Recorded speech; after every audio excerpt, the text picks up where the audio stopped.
You're listening to Impact Theory. Impact Theory. Impact Theory. Impact Theory. Impact, baby! Hey everybody, welcome to Impact Theory. Today's guest is a mystic and New York Times best-selling author who has built one of the largest nonprofit organizations in the world.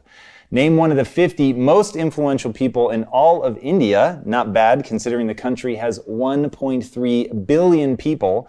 He has been invited to speak at some of the most prestigious international conferences on the planet, including the World Peace Summit, the United Nations, and the World Economic Forum. His mission is to raise every human being to the peak of their potential, and to that aim, he established the Isha Foundation, which, with headquarters in both India and the US, has implemented several large-scale human service projects designed to uplift rural areas, help with education reform and environmental stewardship, as well as holistic and healthy living. He's also written several profoundly transformational books, including Inner Engineering, A Yogi's Guide to Joy, and Adi Yogi, The Source of Yoga. So please, help me in welcoming the contemporary spiritual leader with millions of global followers, the man who has cracked irreverent jokes everywhere from MIT to Google on things both mystical and highly practical, the uncompromising Sadhguru.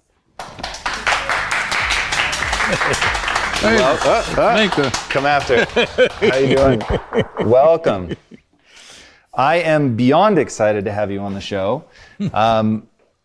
Going and looking at what you're trying to accomplish in the world is very much in line with what we're trying to do in terms of human potential, which I think is super exciting, but we go about it in very different ways. And reading your book, I was really impacted. And so getting to dive deeper into this, I think it's gonna be a lot of fun. And I think the first place to start, walk me through what you mean by potential. Like what do you think is human potential? So every creature, from a worm, insect, bird, plant, tree, everybody, all of them are trying to be full-fledged lives. If one sees what's happening beneath the earth in terms of the root systems, it is an enormous effort for a plant or a tree to become a full-fledged tree. Well, an apple tree is not trying to be an oak tree, but an apple tree wants to be a full-fledged apple tree. That effort is on in every life. So is it in human beings. But the problem with humanity is just this, that for every other creature, nature has drawn two lines. Within these two lines, they live and die. So their idea of full-fledged is hitting the ceiling of their life. But if a human being hits a ceiling, he gets frustrated and miserable because nature, this process of evolution has delivered to us to a place where there is only the bottom line, there is no top line, though some human beings are trying to breach the bottom line and go below. That effort also is going on. So essentially, what human life is when life was in the other forms of life that you see on the planet, nature determined a certain compulsive, instinctive ways of functioning. Once you become human, these lines have been removed. You can act consciously. That means what you call as human potential is not of any kind of measurable limit. It can go as far as you desire, or as far as you have the courage to walk.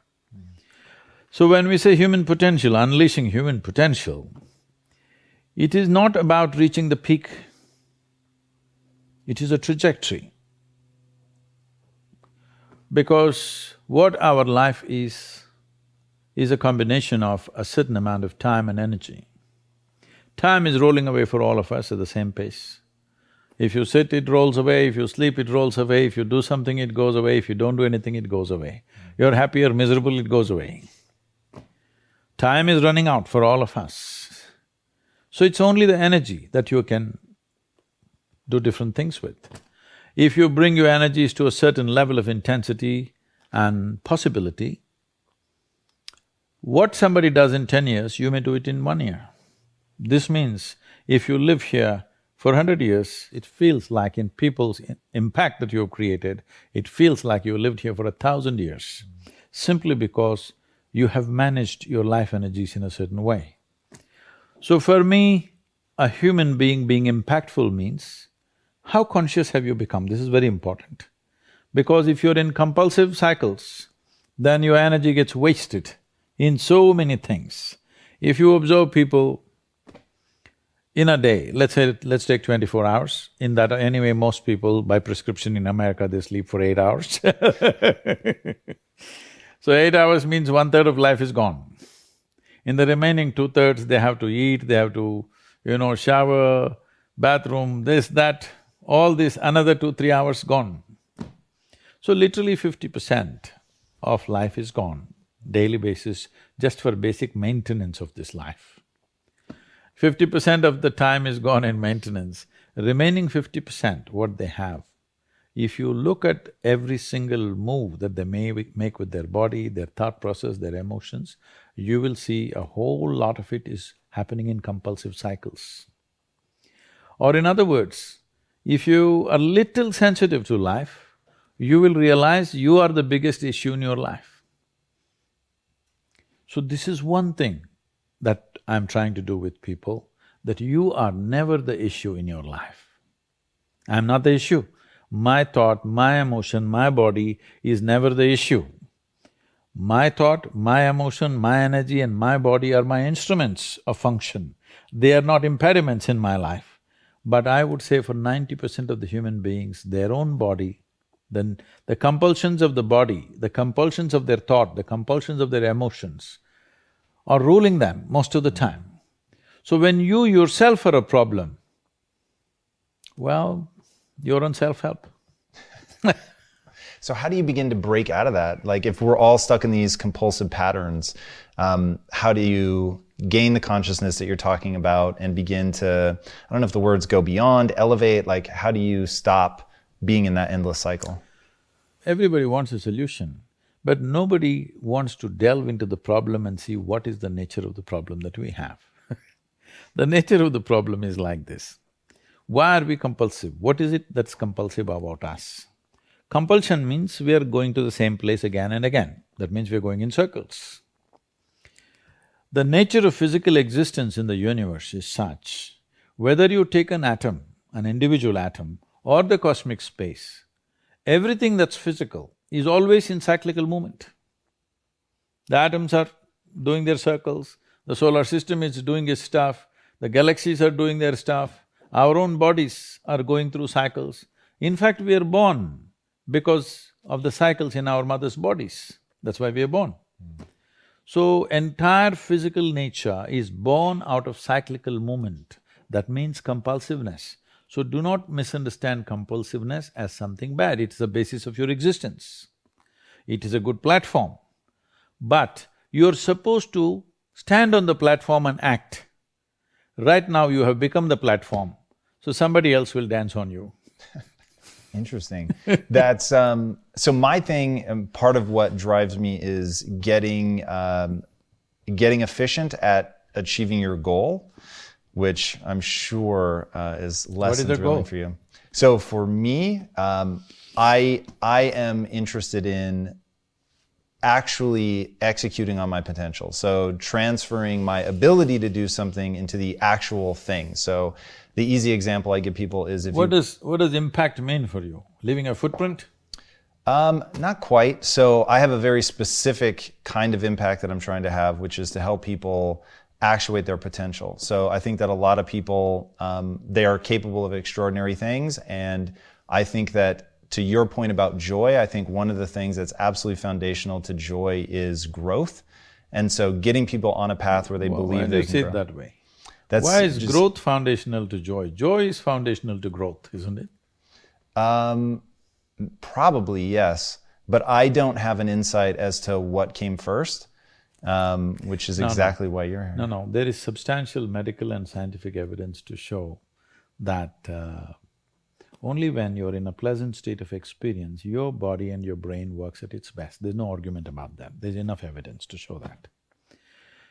So whatever impact or success or reaching goals or growth or whatever you say, on one level in the physical world, it's about how well you harness your physiological and your psychological process, isn't it? Whether your body and mind works against you or works for you, this is a big difference. So there is enough evidence to show only when you're in pleasant levels of experience, this happens best.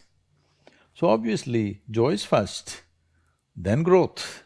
If you're joyful constantly and you have no fear of suffering because you understand all human experience comes from within you, and so you have managed to create the kind of experience that you want, now growth is possible, unbridled. If you have the fear of falling down and suffering, you will not go very high, isn't it? So how do you work through that? How do you help people on that path? Many ways to look at it. One of the simplest ways to see it is all human experience has a chemical basis to it. Right now, let us say you're joyful. If you look at your chemistry, it'll be in a certain way. Let's say you are miserable. If you check your chemistry, it'll be in a completely different way. Now we have a technology that with which you create a chemistry of blissfulness. So my chemistry is blissful, doesn't matter what's happening. The drama around me is happening in so many different ways, but this is a privilege that I've kept for myself. Me being joyful or miserable, me being peaceful or disturbed, these privileges I have not given it to anybody else, I kept them to myself. I think every human being should do that. That the privileges of the nature of your experience must be in your hand. Because when you try to act in the world, there are many forces. All of them will not always cooperate. Sometimes they cooperate, many times they will not cooperate, many times they'll turn against you. This is the nature of the world, that's how it should be. World will never happen 100% your way, and I'm glad it is so, because if it all happened your way, where do I go? I'm glad it's not happening your way. Little bit my way, little bit your way, little bit somebody else's way. That's how the world should be. That's very interesting. Is there a way to avoid falling into those traps? Like, I know that you've taken some very different approaches, at least from an American set of eyes, to raising your daughter and not wanting to put a lot of teachings on her. Is that to avoid dogma? Is it to avoid closing doors because you think you know something? Like, how do we, if we were gonna have kids and raise them in a way that stopped them from falling into some of these traps, what would we do? How many parents would dare and encourage their children not to be identified with parents, not to be identified with the religion that they follow, not to be identified with their racial and national and other prejudices that they hold? They all think these things are sacred, isn't it? Yes. These are the things which destroy human potential. Whether you want to turn a human being… See, I see this term and it really hurts me when people say, it's very common, only in America I hear this, I was raised as whatever, Catholic or Baptist or Christian or Muslim or whatever else. I was raised. See, you must raise only cattle and sheep. You don't raise human beings. You have to cultivate a human being. You have to give space and give support of love and support so that a human being grows, because every human being is capable of a unique possibility. Raising means what? A flock is what you raise. You don't raise an individual, isn't it? That's very interesting. So, for this, we need to come to a certain level of maturity within ourselves. The most fundamental thing is, our children need not look like us, need not think like us, need not act like us, need not be us in any way. A child is not a legacy. It's a life. And it is an individual life. It has to be what it has to be. Well, If I do not influence, right now the fear is if I do not influence, somebody on the street will influence the child. On the social media, they'll influence the child. So to cultivate a child so that they know that the intrinsic intelligence and being human is more important than being influenced by this or that, it doesn't matter what it is. Whether it's parentage, or it's a priest, or it's a guru, or it's a pandit, it doesn't matter who. Influence is not important. What is important is the intrinsic intelligence finding its full potential. And do you think as we grow up in a modern context that we can avoid adopting those beliefs? You talked one time, I thought this was so interesting, about how every time you get a belief, it's like a conclusion, and every conclusion is a death unto itself, and it's like shutting a door on something. Yes, otherwise, see, you just see, you look at your own picture when you're 5 years of age, it's like this. Slowly it's becoming like this. What is it? You're dying in installments. The more conclusions you make, the less alive you become. This is all that's happened to people. They call this knowledge. This is not knowledge. This is just conclusions that you're drawing about everything. See, with all this scientific exploration, the fact is that even today, we do not know one single atom in its entirety. We know how to use them. We know how to use everything on this planet, but we don't know a damn thing about anything. Over 90% or 99% of an atom is empty. We don't know what that emptiness contains. Over 99% of the cosmos is empty. We don't know what that is. So, this is like I give you a 1,000,000-piece jigsaw, but you found in your hands, you have only 3 of them. With these 3, you make a picture and you're euphoric that you made a picture. Well, I'm sorry, there are 1,000,000 pieces to this. Has anybody gathered all the pieces? No. Then don't make a picture. You've talked about the only way to really make change is to turn inward. As we look inward, turn inward, go inward, what are we working on awareness, consciousness? Like what is the… See, right now, what are the instruments of your experience? You know you're here only because you can see, hear, smell, taste and touch. This is the only way you know that you're here right now. Suppose you doze off, don't, okay? Suppose you doze off, you don't know that you're here, isn't it? Yes. Even though you're here, your heart is beating, everything is functioning, the world is on, we are all here, but you won't know that you're here, nor will you know that I'm here or anybody else is here, isn't it? Yes. All that's happened is, life is on, full on, even within you. Only thing is, these 5 sensory organs have shut down. So your entire experience of life right now is happening because you can see, hear, smell, taste and touch. Just look at the nature of the sensory organs. In the very nature, they're outward bound, isn't it? Can you roll your eyeballs inward and scan yourself? No. Shall I give you a bad example? Sure. Our nose is located right above our mouth. Suppose you don't brush your teeth for 3 days. Though this nose is right here, it won't tell you you have not brushed your teeth. The whole room will know you have not brushed your teeth, but you will not know. This is the human predicament. It's very easy to see what's wrong with this guy, what's wrong with her, what's wrong with her. It takes a lot of observation to see what's wrong with this.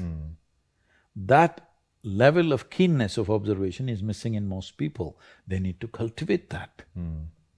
And so it's tempting to, when reading your book and hearing your story, it's tempting to say, oh, this is how he cultivated that, whether it's sitting in the tree that was swaying and then doing swaying meditation. Is that actually how you cultivated it, or is there something else? Because somebody watching right now, they want to be able to begin to access this. And if it's a simple letting go of belief and dogma, or if it's awareness of the self… Letting go of belief and dogma is not simple. It's not simple. People are who they are only because of what they believe and what they have held like that. Because without this, they don't know where they belong. To live here without belonging to anything, but still involved with everything, takes a lot. Most people belong, but they're not involved. It is like belonging is like an insurance policy. It's simply there. Involvement takes you. To be constantly involved with people around you, it takes you to be conscious and on. But I belong to you. I don't have to do anything, I've professed already I belong to you. I'm married to you, I belong to you. Legally it is settled. So I don't have to be conscious of you, nor do I have to be involved with you, still I belong to you. So belonging means, believing or identifying simply means you have found a way to sleep through your life. It's called sleep. When we say, people usually use this term with animals, if you said, we put our cat to sleep, what does it mean to you? For real? That they killed their cat? Yes. So, I'm talking about sleep in that context. I believe this, I belong to this, I'm identified with this means it's sleep. That means you're partially dead. You made conclusions, which takes away the life that bubbles within you. This is why people are walking around like they're dying in installments. Yeah, so the notion of not knowing, the notion of responsibility are two things that are really powerful. Can I just correct that question? Yeah. Not knowing is not a notion, it's a fact. Okay. It's not a notion, you really do not know a damn thing about this existence, isn't it? Yes. We don't even know a blade of grass in its entirety. We do not know a single atom in its entirety. We do not know a single cell in this body in its complete context. We do not. We know some things, we can manipulate a few things, but we don't know much about it. So, it's like this. Let's say we turn off all the lights. If the lights are on, you can whistle and just walk around wherever you want in this building. We'll turn off all the lights and make it pitch dark where you can't even see your own hand, like that. Now, every step that you take, will you take it in utmost alertness? Will you be fully awake or asleep? Fully awake. Fully awake. Why? Because you don't know where's the next step. Just to live like this. If you simply live like this, naturally you're on the highway to enlightenment. Everybody assume and believe because it's comfortable to simply believe something. The very word belief means this, that I have concretized assumptions of which I know nothing about, isn't it? Isn't it so? Yeah. Either you know or you do not know. Where does the belief come from? When you pretend what you do not know as I know, that's belief. But you can't believe something all by yourself. So you need 100 people around you. That's why always believers are in groups, seekers are alone. Talk to me about a seeker. What is a seeker? Is that something useful to cultivate? You don't have to cultivate this. This is intrinsic to human intelligence. If you do not bullshit yourself with all kinds of things that you do not know as you know, it's intrinsic to human intelligence to seek, isn't it? Yes. You don't have to teach seeking. You have to teach belief systems. You don't have to teach seeking. If you don't teach anything, everybody is a seeker. It is the nature of human intelligence, it naturally seeks. But people want to seek with the comfort of belief. They want to be in the belief system and then seek. This is like tying your boat to the pier and then rowing hard. It's good, it's not bad because it gives you good exercise. It's like being on the treadmill. Most people are on the treadmill because they are not walking or running to go somewhere. They're just trying to tone their muscles. It's perfectly fine. So if that's all you wish to do, it's fine. But if you want to go somewhere, you can't tie your boat and then row, isn't it? If you just let it go, even if you don't row, it will go. What is up, Impactivists? Hope you guys are enjoying this episode. Wanted to give a quick shout out to our sponsors, and then we'll get right back to it. Remember, our sponsors are all hand-chosen. We love these guys and think that they have something incredibly valuable to offer. So be sure to give a listen. A lot of these guys are doing special offers just for you. What's up, Impactivists? I want to take a second to tell you about our sponsor for this episode, Skillshare.com. Skillshare is an online learning community with more than 25,000 classes on subjects like social media marketing, mobile photography, creative writing, and even illustration. And if you're serious about improving your value, Skillshare will help you get the skills you need to make that happen. You guys know my absolute obsession with skill acquisition, and I think these guys are phenomenal at helping with that. With Skillshare, you can go deep into one topic, or you can explore their entire catalog to see what interests you. There are tons of options, and right now, Skillshare is offering a 2-month subscription absolutely free just for listeners like you. So, if you want to start crushing your goals, head over there right now to Skillshare.com/impact theory. Join the millions of students already getting a head start and learning from Skillshare. Go to Skillshare.com/impact theory. Again, that's Skillshare.com/impact theory and start your 2 free months right now. All right, guys, enjoy and be legendary. You guys know I am a massive believer in ideas in equal ideas out, and the most efficient way for just about anybody to take in ideas is by listening on Audible. With Audible, you get access to an unbeatable selection of audiobooks in every genre that there is. In fact, Audible has the largest selection of audiobooks on the planet, and now with Audible Originals, the selection has gotten even bigger. When you sign up for Audible, you get 3 titles each month, 1 audiobook, and 2 Audible Originals that you cannot get anywhere else. So start your free trial right now today. It's 30 days when you go to audible.com/impact. That's audible.com/impact. They have a free book for you there, so be sure to go and check it out. And if at any point you decide to cancel your subscription, you still own whatever is in your library forever. So you have absolutely nothing to lose. Head over to audible.com/impact right now and get your free trial started today. Enjoy and be legendary.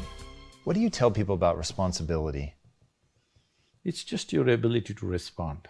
You have to make up your mind. Do you want to retain your ability to respond to every situation that may arise or may not arise in your life? Or do you want to surrender your ability to respond? This is something everybody should make up their mind on. Do you have practices to keep yourself so open and so joyful? Life. That's it. What else? Life is an openness. Death is closing, isn't it? Death is a closure. Life is a possibility. If you're just alive, everything is open. Tell me, can you be alive? Suppose you don't like me. So you don't want to inhale what I exhale. Stop breathing and exist for some time, let me see. Possible? Yes. Without breathing. For a little while. How is little… how much is little for you? To hold my breath? Yeah. I don't know, 30 seconds? 10 seconds, 10 minutes? Definitely not 10 minutes. So I'm saying, if you don't like me, your dislike will not go away in 30 seconds, isn't it? Yeah, for sure. Suppose I hate you. I don't want to inhale what you exhale. I will die within myself, isn't it? Yes. This is all people are doing to themselves. I like this guy, I don't like that guy, this is somebody I love, that's somebody I hate, this is belongs to me, this doesn't belong to me. They're just killing themselves step by step. They are planning to die in installments. If you want to live, here you are. You must make up your mind whether you want to live or you want to die. You want to know the certainty of death in life. This is called belief, this is called belonging, this is called identification, because you are trying to find the certainty of death in the seamless process of life. It's very interesting. When you spend a lot of time speaking, what do you hope people take away? Is there one core thing that you really want people to be touched by? Fundamentally, if people understand that the source of human experience is within you, joy or misery, agony or ecstasy, pleasure or pain, everything comes from within you. If you understand this much, if I understand, suppose right now I think I'm miserable because of you, there's no solution for my life, isn't it? Because all you have to do is walk in front of my home, I will become miserable. So simple it is. You don't have to kill me, you just have to walk around in front of me. I will die within myself every day. If I understand the source of my joy and misery are within me, then you know what's the obvious choice? Joy. It's the obvious choice, isn't it? So this one fundamental thing has to get across to all the human beings on this planet. Your experience is entirely determined by you. This is what the word karma means, unfortunately. It's become something else here. Karma means action. That means when we say your life is your karma, we are saying your life is entirely your making, 100%. What happens in the world? There are many, many forces involved. What happens within me? It's 100% me, 100%, isn't it? Yes. If you don't take charge of this, then you're an accidental life. When you're an accidental life, anxiety is very natural. Natural, isn't it? Suppose you're driving accidentally, that is, you don't know what's happening and you're simply somehow going, anxiety is natural or no? Yes. Any accidental movement creates anxiety. So this is why consciousness means this, that you have taken charge of the instruments of life, which on most fundamental level is our physiological and psychological space. You've taken charge of this. Now your health, your happiness, your joy, your ecstasy, your misery, everything is in your hands. You exercise them as you want. Yeah. Going back to what you said about focus, in your book you talk about something I thought was so interesting, to set the faucet to a certain drip rate and do nothing but focus on the dripping of the faucet for like 7 minutes or something. The idea is to pay attention to something which has no relevance to you. See, people have divided the universe. This is important, this is not important. This person is important for me, this person is not important for me. This is important for me, that's not important for me. You divided the universe. You will never know anything this way. Indiscriminate focus, indiscriminate attention. I'm not attending to you because you are somebody with a cobra in your heart, all right? It doesn't matter who I speak to, who I am with, I'm the same way. Indiscriminate. Only when your attention and involvement is indiscriminate does the universe open up to you. You have discriminated, naturally you close. People come to me and say, Sadhguru, I want to walk the spiritual path. I say, okay, be here for 3 days, let's see what we can do. So, no Sadhguru, day after tomorrow, my uncle's daughter's birthday, I have to go. Oh, you want to get enlightened? And day after tomorrow, uncle's daughter's birthday also, all right. We got 1.5 days. You do one thing, you do this, this and this. I say, Sadhguru, but I don't like this. All right, I'll give them a small piece of paper and say, okay, write down things that you like, we'll only do that. You won't believe it, in this entire universe, most people like only 3 or 4 things. Wow. When you're so constipated in your head that you like only 3 or 4 people or 3 or 4 things in your life, how do you want to open up to the existence? Because life is happening because of its openness. This is a fundamental difference between death and life is, people are thinking it's just breath, all right, on one level. That is also openness. Whether you allow this to happen or you don't allow it to happen, whether you did it consciously or unconsciously, but it's happening, isn't it? Openness is on every subatomic particle, is in communication with everything. That's why this is going on. breath is happening, so much is happening in connection with everything. It is only in openness you're alive. As you close doors, you're dying in installments. Dying in installments is torture. See, life is fantastic if you're alive and fully alive. If you're dead, it's good. At least the neighbors may think so. This may sound very not so compassionate, but I'm saying, everybody dies, you and me will die, all right? If you're dead, the game is over. But if you're half dead, oh, this is endless torture to yourself. When you are being tortured, of course you'll share it with everybody else.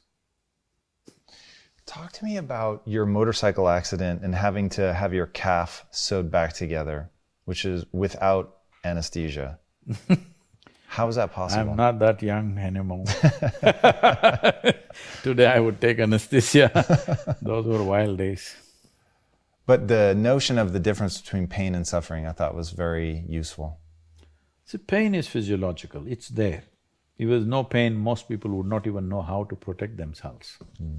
See, just because there's no pain in this, see what all you have done to it. Isn't it? See, there's no pain in this. So that's why you took it off. If there's no pain in your nose, maybe you would have taken it off. Right. Because there are many advantages. You will take in about 22% extra oxygen if you just remove this one thing, contraption. Wherever there is no pain, people are messing with it like crazy, isn't it? They call this hairstyle, they call it so many things. Yeah. Suppose there was no pain in the entire body in Los Angeles, people would pull out their stomach bag and you think they wouldn't do it? No, they probably would. Only pain is helping them to preserve themselves, isn't it? So pain is good. There's no physiological pain. Most people would not know. I hear in United States there's one group, they call themselves something, I forget that word. They're actually cutting their fingers off, their hands off on the video. Whoa. They're posting it online. There's a group like that. Whoa. Can you imagine this? No. In spite of so much pain, if there was no pain, almost everybody would have cut themselves off in the name of fashion, they would have cut themselves into ribbons. Wow. So pain is a good thing physically, because that is your preservation, self-preservation mechanism. But suffering is something that you do in your mind. So pain that happens in your body, you take it in your mind and multiply it 1,000 times or 1,000,000 times, depending on how capable you are or how stupid you are, and suffer it 1,000,000 times over. Right now, most human beings are like this. What happened 10 years ago, they can still suffer. What may happen day after tomorrow, they already suffer. They are not suffering life. They think they're suffering life. They're not suffering life. They are suffering the two most fantastic faculties that human beings alone have, a vivid sense of memory and a fantastic sense of imagination. Why do you think that depression and anxiety, suicide are so rampant right now? See, one thing is, the survival process has become easier than ever before. Believe me, in the morning if you need a bucket full of water, if you had to walk a mile to the river to get one bucket of water, and your family needed 25 buckets of water, you would have no time to mess yourself. Now you have a lot of time to mess yourself because our survival is better organized than ever before. Another thing is, most human beings do not know how to manage their biochemistry without physical activity. I have seen a whole lot of people, particularly teenage boys and girls between the ages of 12 and 16, who come to me with some severe, violent problems within themselves. If you leave them like that, they may kill themselves or kill somebody else. They're in that kind of state.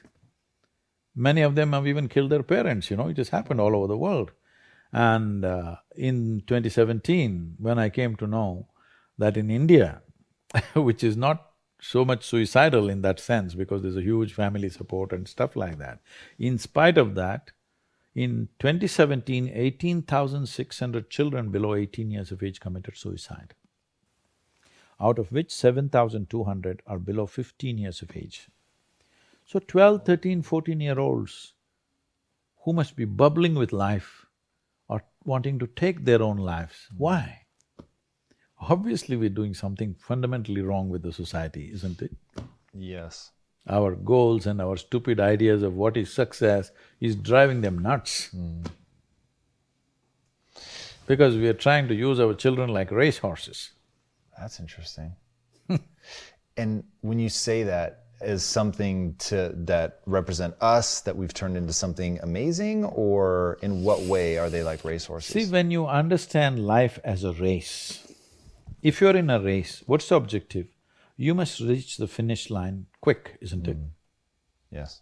What is the finish line of your life? Death. There you have it.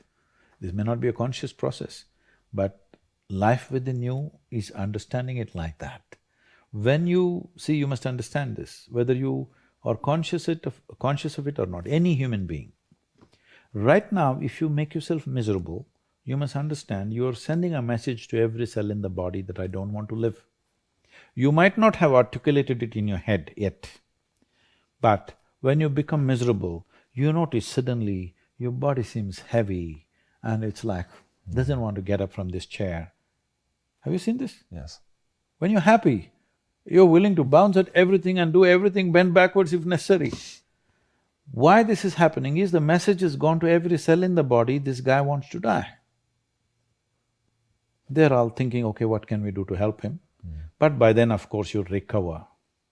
So you want to die, you want to live, you want to die, you want to live. The body is getting confused because you must understand this is a very intelligent body. It's taking instructions from you. Every cell in the body has an enormous sense of memory and intelligence. If you keep sending wrong messages, if they act, you're dead. Because you're sending contradictory messages, you're not dead, you're half dead. You can give it any number of exotic names. Essentially, you have turned your intelligence against yourself. This is supposed to work for you, but now you've turned it against yourself, it's working against you. Yeah, I know I'm putting words in your mouth, which is very dangerous, but the whole notion of being half dead, I feel like you really address how to live fully in your book, Inner Engineering, which I was just really impacted by. If you had to define what inner engineering is exactly, how would you say it? See, do you agree with me that our lives today as a generation of people has become far more comfortable and far more convenient simply because of our understanding of science and our exploitation of that knowledge as technology? Yes. Definitely. We are the most comfortable generation ever in the history of humanity, no question about it, isn't it? Yes. We are super empowered because of this science and technology. As there is a science and technology for our external well-being, there is a whole science and technology for inner well-being.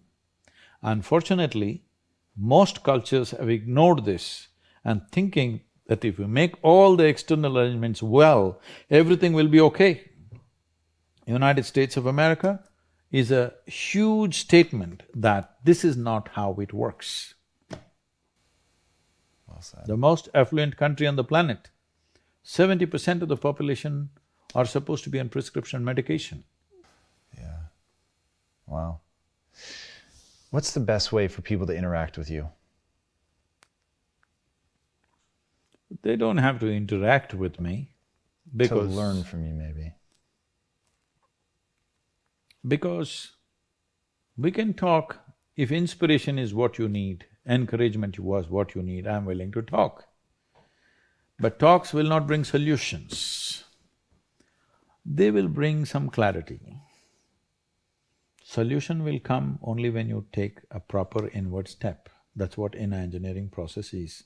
We are doing everything possible to deliver it in as simple and as practical measures as it can be done. There was a time it was taught in such a complex way Today we have simplified it, broken into 5 different pieces, offering it as 5 layers of program so that people can experience it in small doses and slowly, step by step, they can go. I'm seeing as you come into more and more affluent societies, their steps are far more baby steps than other people.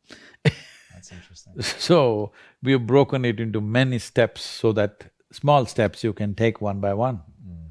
And your website is the best place for that? Yes, Okay, it's a good place to go. perfect. Isha.sadhguru.org, that's what it's called. Okay, and we'll link to that as well. Our organization is 100% volunteer organization. So we are not professional in our approach, and I'm very proud of that because I'm not interested in how much somebody is doing. I'm very interested in how they're doing it because that's what changes the quality of who we are. Because the content of our life will not change our life. It is the context of our life which changes our life. That's interesting, very interesting. Because your content you have changed and you see people are not happy. Content of our life is phenomenally enhanced compared to how our grandparents lived here, isn't it? Even in this country. Yes, definitely. How can people change their context?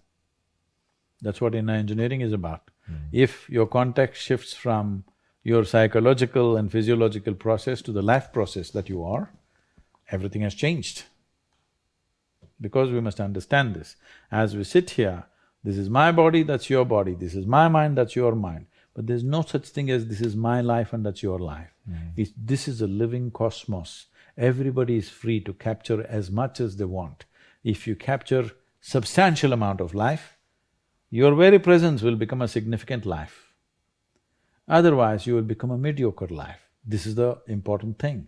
It's not the knowledge you gather in your head, it's not the muscle that you gather in your body, it's the life. How much of a life are you? This will make you significant in your very presence. If world gives us an opportunity, we'll do something impactful.